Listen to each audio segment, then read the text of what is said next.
Je me rappelle encore comme je l'ai attendu et comme j'étais content de le recevoir. Mon premier téléphone portable, le Nokia 3310. Je le reçois entre les mains alors que je rentre au collège en 4e. Mes parents me l'avaient offert en l'achetant à un copain à moi de l'époque qui me l'avait vendu parce qu'il s'en servait pas. J'ai 13 ans à ce moment-là et il m'a coûté, enfin plutôt à mes parents, la somme astronomique de 40 € pour un téléphone ayant à peine plus d'1 an. Et oui, 40 € pour ce qui se fait de mieux quasiment à ce moment-là. Je l'équipe d'une magnifique carte SIM Bouygues Télécom, sans abonnement, par carte Nomade, c'est le nom de la carte prépayée de Bouygues Télécom pour concurrencer le MobiCart de Orange. Il faut acheter des recharges de forfait que l'on peut acheter dans un bureau de tabac. Il y a plusieurs valeurs, 5, 10, 20, 50 €. Et ensuite, il faudra appeler une hotline pour qu'elle nous crédite cette carte sur notre carte prépayée et qu'on puisse la dépenser en appel ou SMS. Quand je vous dis ça, j'ai l'impression que c'était il y a un siècle ce mode de fonctionnement. Et quand je dis que c'est quasiment ce qu'il se fait de mieux, c'est que ce téléphone, c'était la star de la cour de récré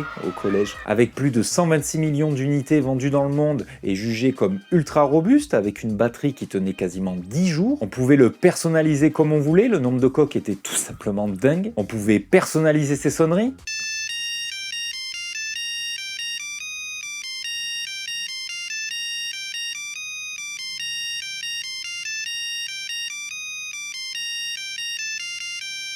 Et même, certaines d'entre elles sont devenues cultes.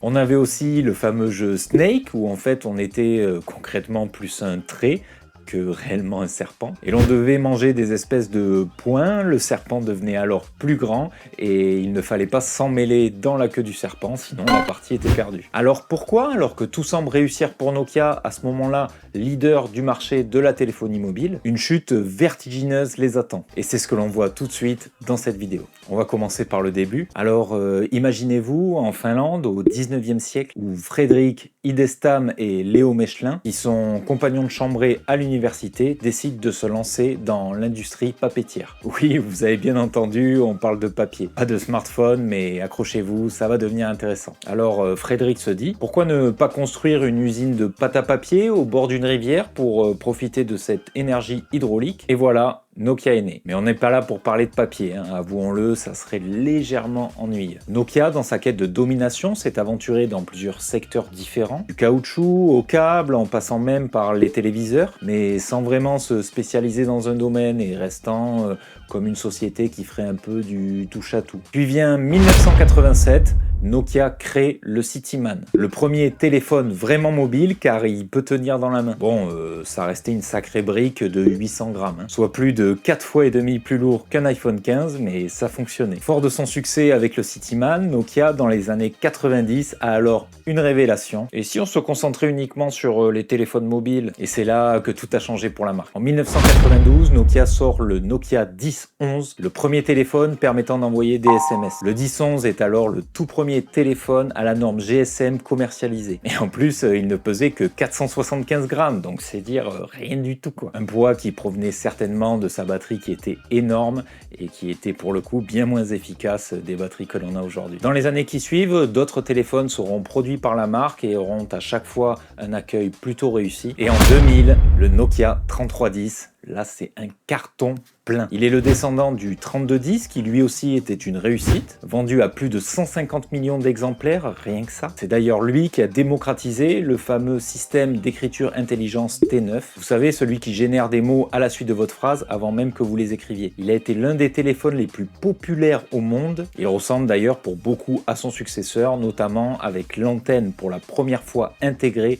à l'intérieur du téléphone. Le 3310 demeure encore aujourd'hui certainement le plus célèbre de la marque finlandaise. Et bien souvent, quand on pense Nokia, pour ceux qui l'ont connu, on pense 3310. Biband 900 et 1800, peu lourd parce que 133 grammes, donc on retombe sur des poids que l'on pourrait avoir aujourd'hui. Forme légèrement arrondie, écran 5 lignes, 55 heures de conversation en autonomie, soit plus de 2 jours non-stop. Il avait tout pour plaire et est devenu rapidement un objet culte. Environ 126 millions d'exemplaires ont été vendus jusqu'à la fin de sa production en 2006. À titre de comparaison, le premier iPhone c'est 25 millions d'unités vendues. donc petite différence. Et impossible de compter le nombre d'heures perdues par ses utilisateurs sur Snake par exemple. Le jeu a même obtenu un record mondial Guinness en 2010, après avoir dépassé le milliard de joueurs. Pour recadrer avec aujourd'hui, le jeu qui est le plus joué actuellement, toutes plateformes confondues, c'est Fortnite. Et pourtant, c'est seulement, si on peut dire ça comme ça, 350 millions de joueurs depuis la création. Et 17 ans après, en 2017, Nokia va ressortir une version remasterisée, on va dire, de son téléphone, mais ne rencontrera pas vraiment le même succès. Bon, après ce succès interplanétaire, Nokia lance en 2002 le premier téléphone avec son système d'exploitation maison, SymbianOS, et embarque aussi sur son nouveau Nokia 7650 un appareil photo de 0,3 mégapixels.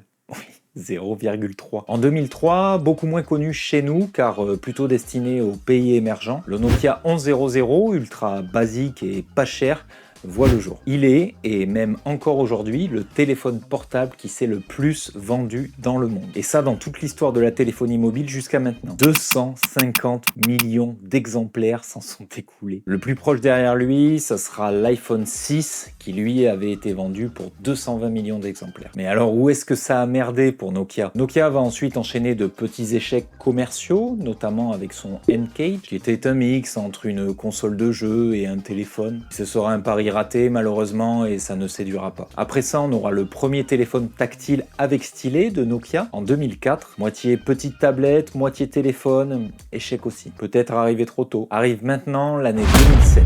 Un tournant pour Nokia et pour bien d'autres marques aussi. Un dénommé Steve Jobs, lors d'une conférence de presse devenue aujourd'hui cultissime, nous présente son nouveau produit, iPhone. Il bouscule complètement ce qui se fait à l'heure actuelle sur le marché. Le téléphone propose un écran tactile multitouch de 3,5 pouces avec un design bien prononcé, arrondi, avec un système de bulles d'application et une connexion internet par l'intermédiaire du Wi-Fi et de ce que l'on peut appeler la 2G. Nokia sort cette même année un téléphone que j'ai eu et que j'ai d'ailleurs adoré, le Nokia N95. Il n'est pas tactile, mais de toute façon, à cette époque, on n'est pas vraiment persuadé que le tactile va fonctionner et sera démocratisé par la suite. Plutôt classique point de vue design, avec un écran coulissant qui laisse apparaître un clavier mécanique, mais par contre innovant sur certains points. Il fonctionne notamment avec la 3G qui commence à se démocratisé avec l'arrivée des premiers forfaits illimités et propose un appareil photo de qualité, enfin du moins un des meilleurs, si ce n'est le meilleur appareil photo du moment sur téléphone. Nokia tient tête avec ce N95, mais ce sera malheureusement le dernier. Ce sera le dernier parce qu'au lieu de s'adapter, Nokia a continué à inonder le marché avec des téléphones que les gens ne voulaient plus. Courant 2011, Nokia perd sa position de leader sur le marché de la téléphonie mobile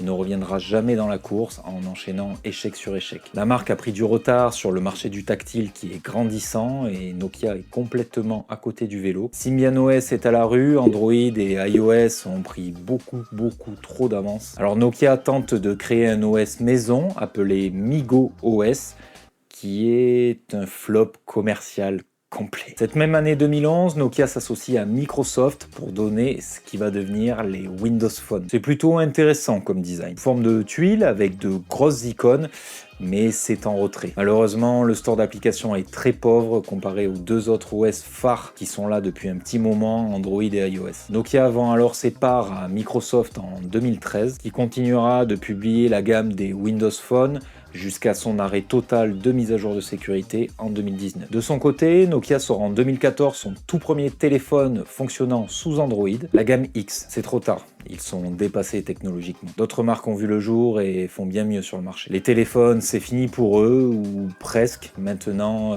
distribués par HMD France. Mais Nokia n'est pas mort, après avoir compris qu'il ne retrouverait plus la place de leader du marché de la téléphonie mobile comme avant, ils décident de se spécialiser dans les infrastructures réseau et télécom. Pour ça, ils achèteront plusieurs sociétés spécialisées du secteur, si bien qu'en 2020, ils seront le 3e équipementier mondial pour la 5G. Et ont même été sélectionnés par la NASA. Oui, monsieur, la NASA, pour développer un réseau cellulaire sur la Lune. Un projet d'ici fin 2024-2025 pour pouvoir contrôler à distance des véhicules d'exploration lunaire, naviguer en temps réel et assister les astronautes lors de leur mission. Alors voilà, l'histoire tumultueuse tumultueuse de Nokia, de la gloire à la chute, avec des rebondissements et pas des moindres. Mais qui sait ce que l'avenir nous réserve? Peut-être que Nokia dominera un jour la télécommunication sur Mars. On arrive maintenant à la fin de cette vidéo. Si ce format t'a plu, n'hésite pas à me le faire savoir en commentaire, à le partager et mettre un gros pouce bleu. En attendant, je te dis à bientôt, on se retrouve tous dans une prochaine vidéo et sur mes réseaux sociaux. Restez connectés, restez branchés et surtout, restez vous. C'était Picat, à plus.